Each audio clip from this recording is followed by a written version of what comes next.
Hello, ladies and gentlemen. Welcome back to our channel. Our happy face. Yes, again one more movie review. അതും ഇപ്രാവശ്യം Tamil Ace. Yes.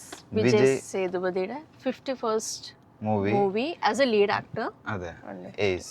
ഒരു romantic comedy action thriller അങ്ങനെ ഒരു പല കാറ്റഗറിയിലേക്ക് ആക്കി വെക്കേണ്ട ഒരു മൂവിയാണ്. അതായത് ഒറ്റ പേരിൽ പറയാൻ പറ്റില്ല. റൊമാൻറ്റിക് എന്ന് പറയാൻ പറ്റില്ല, ക്രൈം ത്രില്ലർ, കോമഡി ഉണ്ട്, we have action sequences also, stunts ഉണ്ട് കുറെ. കോമഡി എന്ന് പറഞ്ഞത് ഫസ്റ്റ് മുതല് അവസാനം വരെ തിയേറ്റർ മുഴുവൻ ചിരിക്കുക. അതിന്റെ ഭാഗമായിട്ട് നമ്മുടെ യോഗി ബാബു, അയ്യോ ആളുടെ ഇതിൽ നല്ല വർക്കൗട്ട് ആയിട്ടുണ്ട്. എല്ലാ കോമഡികളും ആളിടുന്ന ഓരോ നമ്പറും ഫസ്റ്റ് മുതൽ ലാസ്റ്റ് വരെ തിയേറ്റർ മുഴുവൻ ചിരിച്ചോണ്ടിരിക്കും. എല്ലാവർക്കും ഇഷ്ടപ്പെടുന്ന ഒരു കോമഡി ആക്ടർ ആണ്.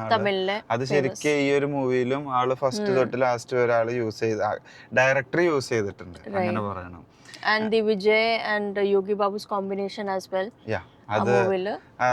അത് സംഭവം സൂപ്പറാണ്. വിജയ് സേതുപതി അഭിനയിക്കുക എന്ന് പറയുമ്പോൾ നമുക്കൊരു നായകൻ അഭിനയിക്കുന്ന ഒരു ഫീൽ അല്ല കിട്ടാവും എല്ലാ മൂവീസിലും. അതായത് ഞാൻ ആളുടെ 96 മൂവി, അതേപോലെ വിക്രം, അതൊക്കെ കണ്ടപ്പോഴും എനിക്ക് മഹാരാജ, അതിലൊന്നും ആള് അഭിനയിക്കല്ല ശരിക്കും. ആള് ഒരു വലിയൊരു സൂപ്പർ സ്റ്റാർ അഭിനയിക്കുന്ന പോലെ തോന്നുന്നില്ല.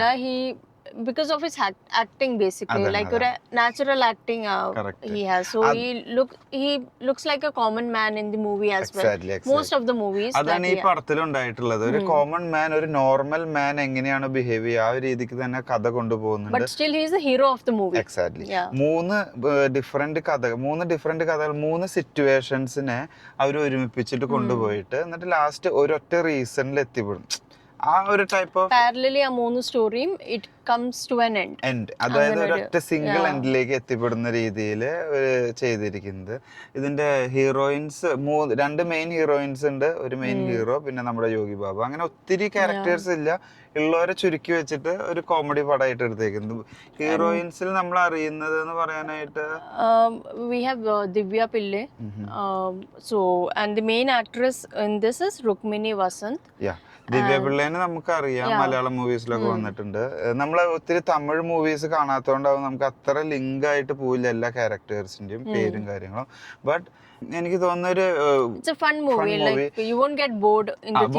നമ്മുടെ ഫസ്റ്റ് ഹാഫ് കഴിയുന്ന സമയം ഭയങ്കര സ്പീഡിൽ പോകുന്നുണ്ട്. അതായത് ആ സ്റ്റോറി ബിൽഡ് ചെയ്യാൻ അവർ ടൈം എടുക്കുന്നില്ല. ഫസ്റ്റ് ഫ്രം ദ പേര് എഴുതി കാണിച്ചത് മുതല് സംഭവം മൂവി ഇങ്ങനെ ഫ്ലോയില് പോകും. അതായത് നമുക്ക് കഥ ഉണ്ടാക്കാനായിട്ട് അവര് വെയിറ്റ് ചെയ്യുന്നില്ല, അതിന് ഓരോ ഇൻട്രോ എടുക്കാൻ അതിന് സമയം കാണുന്നില്ല. ഫസ്റ്റ് പേര് എഴുതുന്നു, അത് മുതൽ നായകൻ തുടങ്ങി അങ്ങോട്ട് സ്റ്റാർട്ട് ചെയ്യുന്നു. അത് നല്ലൊരു രസമുള്ള ഒരു കണക്ഷൻ ആയി പോയിട്ടുണ്ട് കേട്ടോ. അതുകൊണ്ട് ഫസ്റ്റ് ഹാഫ് ശരിക്കും ഒരു കോമഡി, അതായിട്ട് നമ്മൾ സമയം പോകുന്നത് അറിയില്ല. ബട്ട് സെക്കൻഡ് ഹാഫിൽ എത്തുമ്പോൾ ചെറുതായിട്ടൊന്ന് ലാഗ് ചെയ്ത് ഡ്രാഗ് ചെയ്യുന്ന പോലെ തോന്നി സ്റ്റോറി. അതൊന്ന് സ്പീഡാക്കാൻ, ബിക്കോസ് അത്ര ലാഗിന്റെ ആവശ്യമില്ല, we know the end what is going to happen, but still they dragged a little bit. That's what we felt personally. അതേപോലെ തന്നെ നമുക്ക് ഒഴിവാക്കാൻ പറ്റാത്ത ഒരു ക്യാരക്ടറാണ് നമ്മുടെ വില്ലൻ BS അവിനാശ്. ആള് മനസ്സിലായ നമ്മുടെ KGF അതേ വില്ലൻ, ആ താടിക്കാരൻ, ആ കയ്യിലൊരു മാലയൊക്കെ ഇട്ടിട്ട് വരില്ലേ ആളും സൂപ്പർ. ആളെ കാണുമ്പോ തന്നെ നമുക്ക് പേടിയാവും. ആ ഒരു ടൈപ്പ് ആളുടെ താടിയും ആളുടെ ഒരു ഗാംഭീര്യമൊക്കെ കൂടി വരുമ്പോ, അങ്ങനെ casting wise each and every ഓരോ മെയിൻ ക്യാരക്ടേഴ്സിനെ പിക്ക് ചെയ്ത് എടുത്തിട്ട് അത് രസമായിട്ട് ചെയ്തിട്ടുണ്ട് ഡയറക്ടർ. പിന്നെ അതുപോലെ പാട്ടുകൾ കുഴപ്പമില്ല, നമുക്ക് നല്ല തമിഴ് പാട്ട് കേട്ടൊരു ഫീല് കിട്ടും. ആ ഒരു രീതിക്കൊക്കെ കൂടി ഒരു ഓൾ ഇൻ റൗണ്ട് ചെയ്യുമ്പോൾ ഒരു one time nice watch comedy movie എന്ന് പറയാം. തിയേറ്ററിൽ പോയി കാണുക വെച്ചിട്ടുണ്ടെങ്കിൽ എല്ലാവർക്കും കൂടി എൻജോയ് ചെയ്യാം. പ്രത്യേകിച്ച് തമിഴ് ആളുകൾ അവിടെ ഉണ്ടെങ്കിൽ അവര് നിർത്താതെ ചിരിക്കുന്നുണ്ട്, അവർക്ക് എല്ലാ കോമഡിയും കിട്ടും. നമ്മൾ മലയാളികൾ കുറച്ച് കിട്ടാൻ ഒരു ഡിലേ ഉണ്ടാവുമല്ലോ. ബട്ട് തിയേറ്ററിൽ പോയി കാണുക എന്ന് വെച്ചാൽ എല്ലാവർക്കും ചിരിച്ച് നല്ലൊരു മൂഡിൽ കാണാൻ പറ്റിയൊരു എൻജോയ് ചെയ്യാൻ. സോ അതാണ് നമ്മുടെ എയ്സിനെ കുറിച്ചുള്ള ചെറിയൊരു review. So thanks for watching. See you next time. Bye.